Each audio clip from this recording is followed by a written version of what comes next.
আসসালামু আলাইকুম hello viewers আশা করছি আপনারা সবাই ভালো আছেন আমি আলহামদুলিল্লাহ ভালো আছি তো আজকের আমার টপিকটা হচ্ছে ওয়ান্ডারশের ফিল্মোরা যারা ব্যবহার করেন তারা হয়তো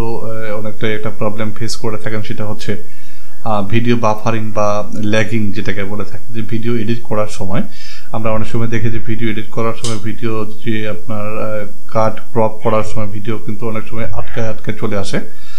তো সেটার উপর ভিত্তি করে আজকের আমার টিউটোরিয়ালটা করা যাচ্ছে সেটা থেকে আপনি কিভাবে সমাধানটা পেতে পারেন প্রপারলি দেখেন আমি একটা ভিডিও দেখাচ্ছি এখানে এই যে আমার রেন্ডারিং আমি এডিট করছি দেখেন আমি যদি এটাকে একটু স্পেস বার চেপে যদি রান করি দেখেন ভিডিওটা কিন্তু স্মুথলি চলতেছে না একটু আটকা আসতেছে ভিডিওটা সেটাকে আপনি আজকে কিভাবে এই প্রবলেমটাকে ফেস বা ফিক্স করতে পারেন সেটা নিয়ে আজকে আমার টিউটোরিয়াল তো একটু পরে আপনাদেরকে দেখাবো যে কি কি সেটিংসগুলো আপনি চেঞ্জ করে অর্থাৎ ভিডিও ল্যাগিংটা আপনি কিন্তু পারফেক্টলি ওয়ান্ডারশের ফিল্মোরাতে ফিক্সড করে কাজ করতে পারেন তো দেখতে পাচ্ছেন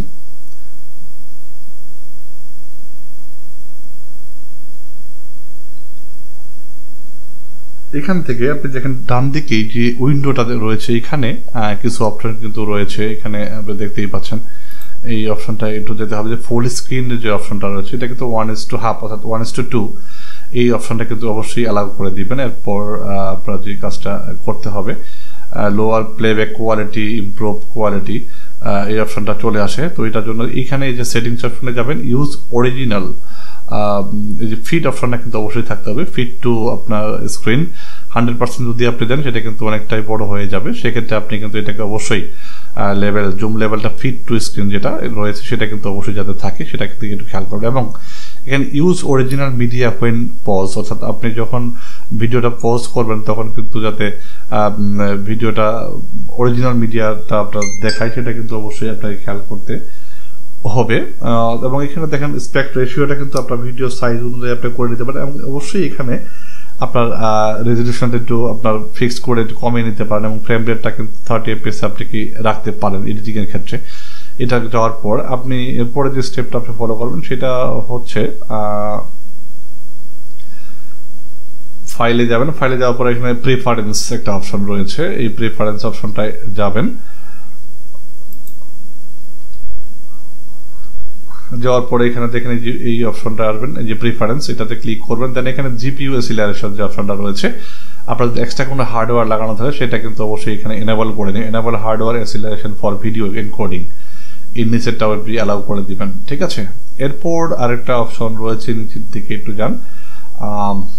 এইখানে রয়েছে automatically delete render file when a project file is closed অর্থাৎ এই অপশনটা কিন্তু আপনি অ্যালাউ করে দিতে পারেন আপনার স্মুথ এডিটিং এর জন্য এবং পরবর্তী প্রক্সি সেটিংসটা আপনি automatically create proxy when media resolution is higher than আপনি কিন্তু এটাও আপনি সিলেক্ট করে দিতে পারেন কতটুকু ম্যাক্সিমাম কতটুকু রেজলিউশন আপনি এখানে অ্যালাউ করবেন সেটাও কিন্তু আপনি সিলেক্ট করে দিতে পারেন এখানে 1920x1080 দেওয়া রয়েছে এখানে আমি দিলাম 1280x720 দিয়ে ওকে প্রেস করব